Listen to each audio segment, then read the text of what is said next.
Gold, trusted gold buyers. మీరు తాకట్టు పెట్టిన బంగారాన్ని విడిపించి ఈ రోజు ఉన్న మార్కెట్ ధరకు కొనబడను.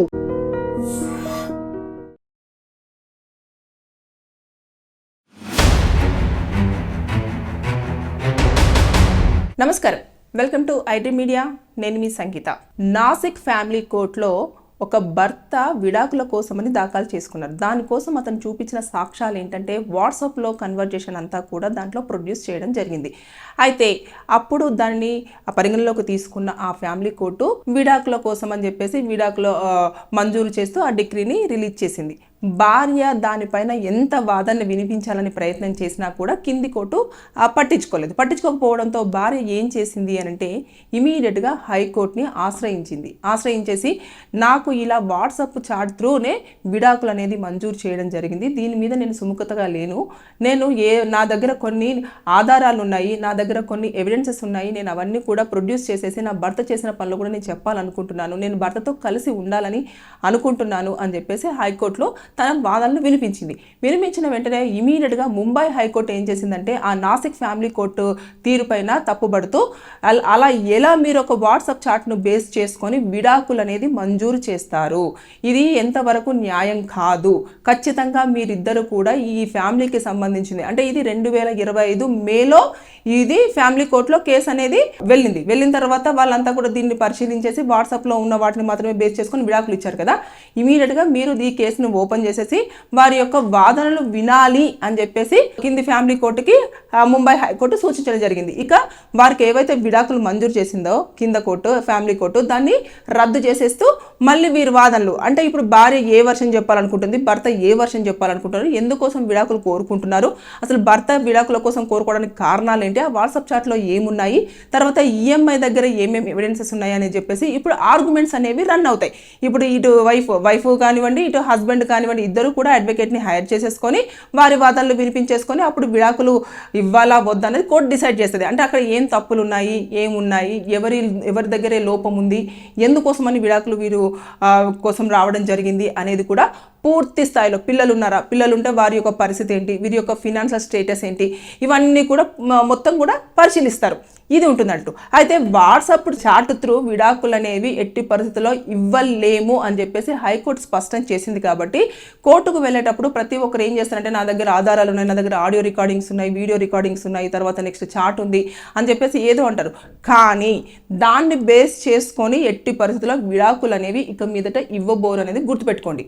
ఎందుకంటే ఇప్పుడు ముంబై హైకోర్టు ఏదైతే ఇచ్చిందో తీర్పు, దీన్ని నేను ఏం చేస్తానంటే మిగతా రిమైనింగ్ కేసులలో కూడా ఒక ఉదాహరణగా ఎగ్జాంపుల్గా చూపించేస్తూ అక్కడ ఇలా చెప్పారు కాబట్టి దీన్ని మీరు పరిగణించాలి అని చెప్పేసి కోర్టులో అదొక దాని కింద పెట్టేసి చూపించేసి అప్పుడు సాక్ష్యాలన్నీ కూడా ప్రొడ్యూస్ చేయాలని చెప్పేసి అడుగుతూ ఉంటారు. కాబట్టి విడాకులు రావడం అనేది ఒకప్పుడు చాలా కష్టంగా ఉన్నది. ఇప్పుడు ఈజీ ప్రాసెసే. కానీ రెండు కుటుంబాలకు సంబంధించిన ఇన్ఫర్మేషన్ అయినా సరే, ఇద్దరికి సంబంధించిన ఇన్ఫర్మేషన్ అయినా సరే, వారిద్దరి మధ్యలో ఉన్న విభేదాలు ఏంటివి అని తర్వాత నెక్స్ట్ వారు ఎందుకని చెప్పేసి కలిసి ఉండలేకపోతున్నారు, వారి జీవన విధానం ఏంటిది, వారి యొక్క ఆలోచన విధానం ఏంటిది, వారు ఎందుకని అడ్జస్ట్ అవ్వలేకపోతున్నారు, ఇవన్నింటి మీద బేస్ చేసుకున్న తర్వాతనే అప్పుడు విడాకులు ఇవ్వాలా వద్దా అనేది కోర్టు డిసైడ్ చేయడం అనేది జరుగుతుంది.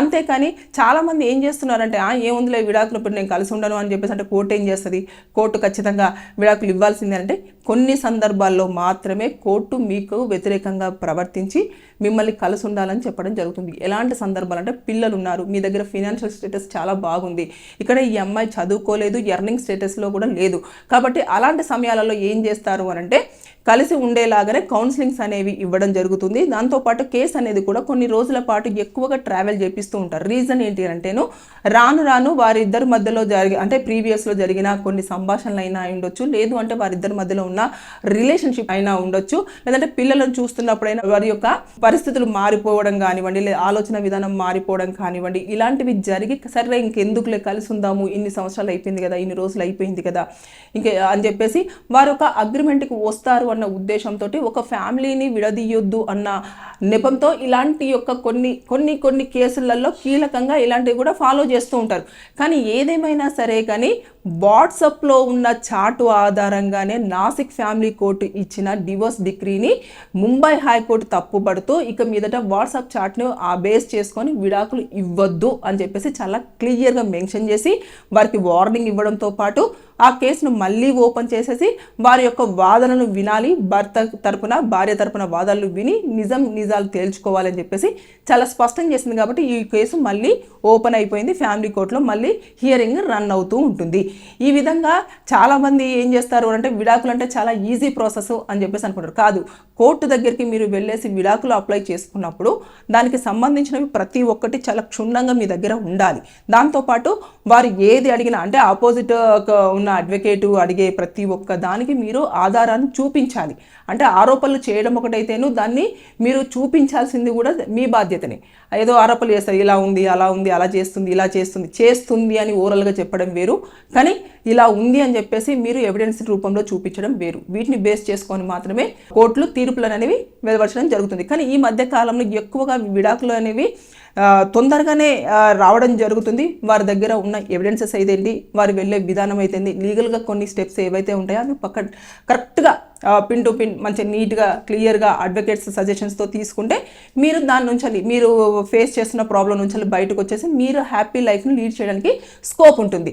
ఏదేమైనా సరే కానీ ఇక మీదట ఇలాంటివి కూడా జరుగుతున్నాయి కాబట్టి మీరు వాట్సాప్ చాటే సరిపోతుంది, వాట్సాప్ వాయిస్ రికార్డే సరిపోతుంది, లేదు అనుకుంటే ఇమేజెస్ సరిపోతాయి అని చెప్పేసి మీరు ఉండొద్దు. దానికి సంబంధించిన ఎవిడెన్సెస్తో పాటు మీరు ఓరల్గా చెప్తూనే తర్వాత నెక్స్ట్ ఎలాంటి ఇబ్బందులు పడుతున్నారని ప్రూవ్ చేసుకోవాల్సిన బాధ్యత మీ మీద డిపెండ్ అయి ఉంటుంది. అప్పుడే మీరు కలిసి ఉండాలా ఉండకూడదా అని చెప్పేసి కోర్టు డిసైడ్ చేసి విడాకులు అనేవి మంజూరు చేయడానికి స్కోప్ ఉంటుంది.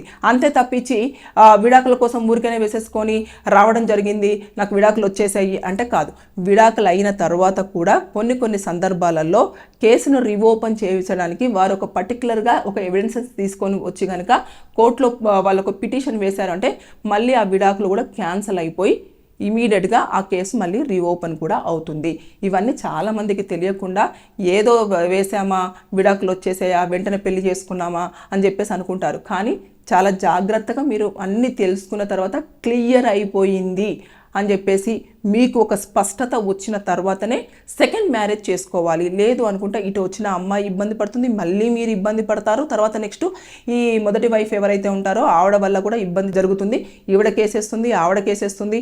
ఇవన్నీ కూడా చాలా ఇంకా అది పెద్దగా అయిపోతుంది, లెందీగా అయిపోతుంది. కాబట్టి ఎప్పుడైనా సరే విడాకులు వచ్చిన తర్వాత మినిమం ఒక 1 month వరకు వెయిట్ చేసి ఇదంతా క్లియర్ అయిపోయింది, అక్కడి నుంచి మనకి ఎలాంటి థ్రెటనింగ్ లేదు, ఎలాంటి భయాలు లేవు, అంతా క్లియర్గా చేసుకున్నాము, అంత సామరస్యంగా అయిపోయింది అన్న తర్వాతనే మీరు పెళ్లి చేసుకోవాలని చెప్పేసి నేను ఈ వీడియోలో చెప్పడం జరుగుతుంది. ఇక మీదట వాట్సాప్లో ఉన్న ఎవిడెన్సెస్ అన్నీ సరిపోవు అని చెప్పేసి కోర్టు కూడా స్పష్టం చేస్తుంది. కాబట్టి దానికి సంబంధించినట్టుగా మీరు ఎవిడెన్సెస్ అన్నీ కూడా చాలా క్లియర్గా పెట్టేసుకుంటేనే విడాకులు మంజూరు చేయడానికి స్కోప్ ఉంది. లేకపోతే ఆర్గ్యుమెంట్స్ రూపంలో మీ యొక్క వాదనలు వినిపించుకొని ప్రూవ్ చేసుకోవాలి. దానికి సంవత్సరాల పాటు కాలం కూడా పట్టే ఛాన్సెస్ ఉంటాయి. సో బీ కేర్ఫుల్, జాగ్రత్తగా ఉండండి. ప్రతిదీ కూడా విడాకులు మ్యూచువల్గా వెళ్తేనే అన్ని రకాలుగా శ్రేయస్కరం. తొందరగా టైంలో మీరు డివోర్స్ తీసుకోవచ్చు. మీరు ఇంకా వేరే వాళ్ళతో లైఫ్ ఏదైనా లీడ్ చేయాలన్నా, మీ యొక్క లైఫ్ని హ్యాపీగా ఉంచుకోవాలన్నా కూడా ఉండడానికి ఛాన్సెస్ అయితే మోర్గా ఉంటాయి. కాబట్టి మ్యూచువల్ డివోర్స్ని మీరు బాగా ఎంకరేజ్ చేస్తే అన్ని రకాలుగా బాగుంటుంది. ఇద్దరికి ఎలాంటి కేసులు పెట్టుకోకుండా, కోర్టుల చుట్టూ తిరగకుండా, ఒప్పందంతో ఫ్యామిలీస్ని ఒప్పించేసి వారికి ఎంతో కొంత సెటిల్మెంట్ చేసేసి అప్పుడు మీరు విడాకులు తీసుకుంటే ఇలా కోర్టులు అవి ఇవి ఏమీ ఉండవు. పిల్లలు ఒకవేళ ఉంటే పిల్లల పేరు మీద ఏదో ఒక ఫిక్స్డ్ డిపాజిట్ చేసి వారి దగ్గర ఉంచడమో, లేదంటే ఫాదర్ దగ్గర ఉంచడమో, ఇలాంటివన్నీ కూడా చేసుకోవడానికి స్కోప్ ఉంటుంది. తర్వాత నెక్స్ట్ పిల్లల్ని చూడడానికి కూడా విజిటింగ్ అవర్స్ లాగా మీరు కోర్టు నుంచి వెళ్ళి ఆర్డర్ తెచ్చుకోవడానికి కూడా ఉంటుంది. ఇన్ని రకాల వెసులుబాట్లు ఉన్నాయి. కాబట్టి విడాకులు రాగానే మీరు అయ్యో అయిపోయింది అని చెప్పేసి మీరు హ్యాపీగా ఫీల్ అవ్వాల్సిన అవసరం లేదు. కోర్టులో రకరకాల సెక్షన్స్ ఉంటాయి. అంతేకాకుండా వాటిని మనం రీఓపెన్ చేసుకోవడానికి కూడా స్కోప్స్ ఉంటాయి. ఎప్పుడైతే ఫ్యామిలీ కోర్టు నుంచి వెళ్ళి తర్వాత నెక్స్ట్ హైకోర్టు నుంచి వెళ్ళి సుప్రీంకోర్టు వరకు కూడా మనకు వెళ్ళడానికి ఛాన్స్ ఉంది. సుప్రీంకోర్టులో ఎప్పుడైతే ఆర్డర్ కరెక్ట్గా వస్తుందో అప్పుడు ఇంకా దాన్ని ఎవరు కూడా మార్చలేని సిచ్యువేషన్ ఉంటుంది. కాబట్టి బీ కేర్ఫుల్. విడాకుల విషయంలో చాలా జాగ్రత్తలు పాటించాలని చెప్పేసి నేను వీడియోలో సూచించడం జరుగుతుంది. Thank you.